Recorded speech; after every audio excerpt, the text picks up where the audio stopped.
The Golden Age before the Rot. Early 1800s, Ireland under the Union. Yo, picture this. It's 1830-something, and you're waking up in a tiny stone cottage in County Mayo, West Ireland. The thatched roof leaks a little when it rains, which is basically always. But damn, the air smells like fresh turf smoke and damp earth. Outside, the green hills roll forever, dotted with whitewashed cabins and potato ridges as far as the eye can see.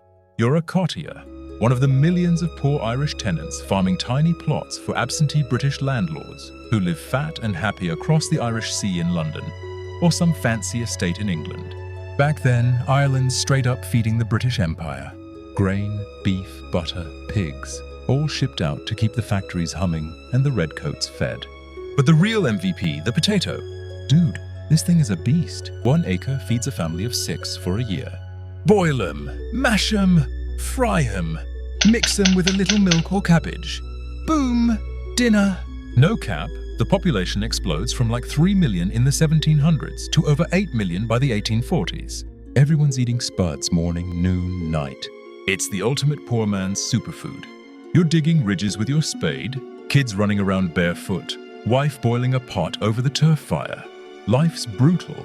Rents sky high. Landlords don't give a damn. British laws keep Catholics like you from owning land or voting properly. But at least the belly's full. The potato don't care about politics. It just grows. But hold up. Across the water in England, folks are getting rich off Ireland's exports while Irish peasants stay dirt poor. The empire's at its peak, ruling a quarter of the planet, factories belching smoke, navy owning the seas. Ireland, just the back garden that keeps the pantry stocked. No one sees the storm coming. Not yet. Chapter 2. The First Whiff of Trouble. 1845. The blight hits. Fast forward to summer 1845. You're out in the field checking your lumps. That's what they call the potato plants.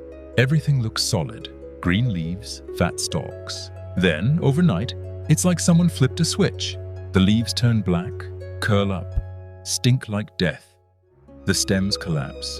You dig up a few tubers. They're mushy, slimy, reeking of rot. This ain't normal rot. This is Phytophthora infestans, the potato blight, a microscopic fungus-like monster that hitched a ride from the Americas. It spreads like wildfire in the wet Irish weather. One infected field infects the next. By autumn, half the crop's gone. People are digging through blackened stalks, salvaging what they can. It's just one bad year, folks say. Next season will be grand. But winter hits hard. No potatoes means no food. You're boiling nettles, eating turnips if you're lucky, watching your kids' ribs start showing. The British government sends some scientists. They call it a fungus, but act like it's no big deal. Prime Minister Peel buys Indian corn, maize, from America. Cheap, hard yellow stuff nobody knows how to cook right. It swells up weird, gives people the runs. They call it Peel's brimstone. Landlords still demand rent. Can't pay. Eviction. Bailiffs show up with crowbars, smash your cabin so you can't go back. You're on the side of the road now, starving in the rain. Chapter 3. The Hunger Takes Hold. 1846, 1847, Black 47. Jump to 1846-47. This is the real nightmare year. Black 47. The blight comes back worse. Almost the entire potato crop fails. You're walking dirt roads lined with skeletal people, clothes hanging off bones like rags. Soup kitchens pop up. British relief, but the lines stretch for miles. Thin gruel, maybe a little Indian meal, kids too weak to cry.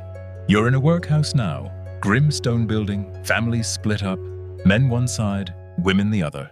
Soup's watery, beds are packed, fever spreads. Typhus, cholera, dysentery, they call it famine fever. Bodies pile up. Coffins can't keep up. They use sliding coffins with trapdoors to dump corpses in mass graves. Outside, landlords keep shipping food out, grain, cattle, pigs, to England. Ships full while people drop dead on the docks begging. British papers call the Irish lazy, say it's God's punishment for being Catholic or not working hard enough. Laissez-faire economics. Government can't interfere with the market. Let the weak fail, right? You're burying your youngest. Little more than skin and bones. No words left, just rage simmering under the grief. Chapter 4. The Breaking Point. 1848, 1852. Mass exodus and empty villages. By 1848, the worst is over, but the damage is done. Population crashes, 1 million dead from hunger and disease. Another million plus flee. Coffin ships to America, Canada, Australia. Crammed below decks, fever raging, bodies thrown overboard. Coffin ships ain't a nickname for nothing. You're one of the lucky ones who makes it to New York. Steerage hell. Seasick, starving, but alive. You land at 5 points. Irish ghetto, working brutal jobs, digging canals, laying railroads, sending money home so the family left behind don't starve. Back in Ireland, ghost villages, whole townlands empty, cabins roofless, fields gone wild. Landlords consolidate, turn potato plots into grazing for cattle. Fewer mouths to feed, more profit exporting beef. The famine cracks something deep. Hatred for British rule boils over. Young Ireland rebellion tries, fails. Fenians rise later. Land League fights for tenant rights. The Irish question poisons British politics for generations. Chapter 5. The Long Shadow. Aftermath. How one root vegetable helped crack an empire. By 1900, Ireland's population is half what it was pre-famine. The British Empire, still huge, but cracking. The famine fuels Irish nationalism. England's difficulty is Ireland's opportunity. Home Rule fights, Easter Rising 1916, War of Independence, partition. The potato, that innocent little tuber, didn't just kill 1 million and drive another million away. It exposed the rot at the heart of empire. Absentee landlords, export-first economics, indifference to inferior subjects. It planted seeds of rebellion that grew into independence. Imagine ruling the waves, owning India, Canada, Australia, then watching your own backyard starve while your ships sail past with food. All because of one plant, one fungus, one crop everyone depended on. Thank you for watching this video. Please like, share, and comment.